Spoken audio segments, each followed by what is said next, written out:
The homer-happy Blue Jays playing host to the Orioles Saturday afternoon at Rogers Center in Toronto.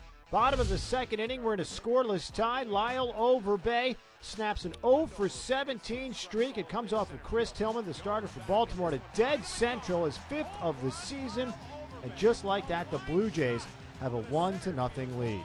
Brett Cecil happy to have that lead. He's looking for win number 5, facing Garrett Atkins in the top of the third.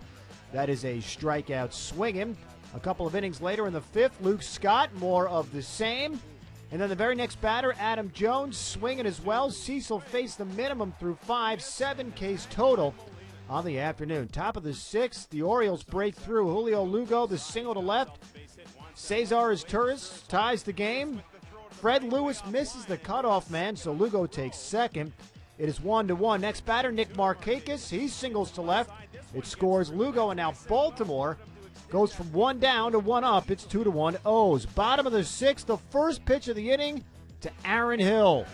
Baltimore leads at 2-1. Bottom of the sixth inning. Aaron Hill hits a long drive on the first pitch. Deep left field. Yes, sir, this game is tied 2-2. Special thanks to Fan 590 in Toronto for the call. We'll jump to the eighth where Vernon Wells continues his hot hitting. This is a solo home run. The left off Jason Birkin, number 13 on the year for Wells. It makes it 3-2 Toronto. We're not done yet. Overbay, 3 batters later. More help from the Fan 590 in Toronto. And the pitch to Overbay. Hit deep to right field. Back for Nick Markakis. He turns. There goes another one. Overbay's second of the game, 6th of the season. It's a 5-2 Toronto win.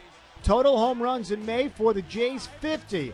That is a franchise record for long balls in a single month. Cecil gets the win, improves to 5-2. 8 innings, 4 hits, 2 earned runs. Kevin Gregor's the save, number 13. Overbay, 2 home runs, 3 ribs on the day. Toronto is 5-0 versus the Orioles this season.